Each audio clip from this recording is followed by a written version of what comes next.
২১ August grenade হামলা মামলায় বিএনপির ভারপ্রাপ্ত চেয়ারম্যান তারেক রহমান ও সাবেক স্বরাষ্ট্র প্রতিমন্ত্রী লুৎফুজ্জামান বাবর সহ সব আসামির খালাসের রায়ের বিরুদ্ধে রাষ্ট্রপক্ষের করা আপিলের ওপর শুনানি চলছে। সকালে প্রধান বিচারপতি ডক্টর সৈয়দ রেফাত আহমেদের নেতৃত্বাধীন আপিল বিভাগের বেঞ্চে এ শুনানি শুরু হয়।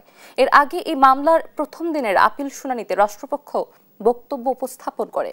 হত্যা ও বিস্ফোরক দ্রব্য আইনের ২ মামলার রায়ে লুৎফুজ্জামান বাবর, আব্দুস সালাম পিন্টু সহ ১৯ জনকে মৃত্যুদণ্ড, বিএনপির ভারপ্রাপ্ত চেয়ারম্যান তারেক রহমান সহ ১৯ জনকে যাবজ্জীবন ও ১১ জনকে বিভিন্ন মেয়াদে কারাদণ্ড দেওয়া হয়।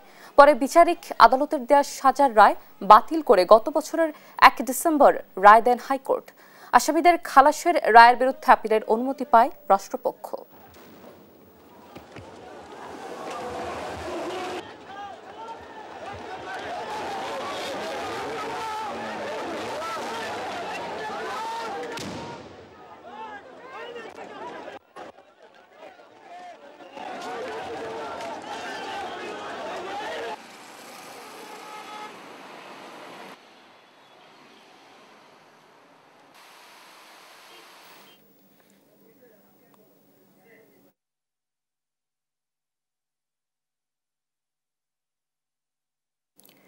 একুশ আগস্ট গ্রেনেড হামলা মামলায় সব আসামি খালাসের রায়ের বিরুদ্ধে রাষ্ট্রপক্ষের করা আপিলের শুনানির বিষয়ে আরো জানাতে হাইকোর্ট প্রাঙ্গণ থেকে সরাসরি যুক্ত হচ্ছেন আমাদের সহকর্মী মোহাম্মদ আলাউদ্দিন।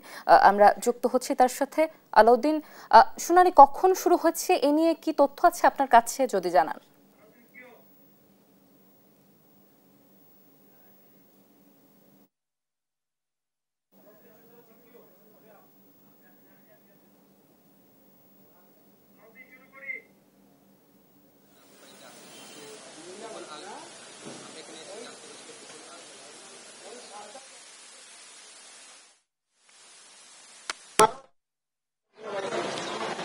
আজকে কিন্তু আমরা এখানে এসে যেমনটি জানতে পারি যে বহুল আলোচিত যে ২১ আগস্ট গ্রেনেড হামলার মামলা রয়েছে, সেই মামলার কিন্তু আজকে চূড়ান্ত শুনানি হওয়ার কথা। এবং এখানে এসে আরো যেমনটি জানি, আমি যদি একটু বলি যে এখানে এসে আমরা আরো যেমনটি জানতে পারি যে হচ্ছে বহুল আলোচিত যে ২১ আগস্ট গ্রেনেড হামলা রয়েছে, সেই হামলার মামলায় বিএনপির ভারপ্রাপ্ত চেয়ারম্যান তারেক রহমান সহ সব আসামির খালাসের যে রায় হয়েছিল, সেই রায়ের বিরুদ্ধে কিন্তু রাষ্ট্রপক্ষের করা আপিলের চূড়ান্ত শুনানি আজ।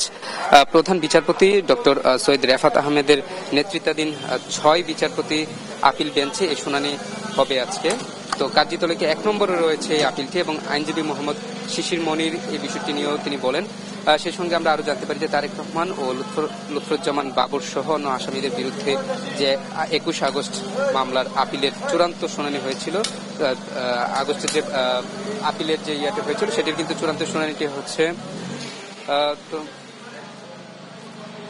তো আমরা কিন্তু জানি যে ২১ আগস্টে মূলত গ্রেনেড হামলা হয়, সেখানে কিন্তু বিএনপি সহ বিভিন্ন নেতাকর্মীদেরকে তাদেরকে বিএনপি সহ অন্যান্য যেসব নেতাকর্মী রয়েছে তাদেরকে কিন্তু তাদের বিরুদ্ধে ইয়ে হয়েছিল, কিন্তু সেটির কিন্তু শুনানি আজকে কিন্তু শেষ, চূড়ান্ত শুনানি হওয়ার কথা। এবং সেই সঙ্গে কিন্তু আমরা জানতে পারি, সর্বশেষ আমরা যে ব্যাপারটি জানতে পারি যে এর আগে কিন্তু ৫ আগস্ট গণ অভ্যুত্থানের পর ৫ আগস্ট গণ অভ্যুত্থানের পর কিন্তু আমরা দেখি যে এই আপিলের এই মামলার যে সকল আসামি রয়েছে তারা কিন্তু খালাস পেয়ে যায় এবং সেই সঙ্গে তার পরবর্তীতে কিন্তু এই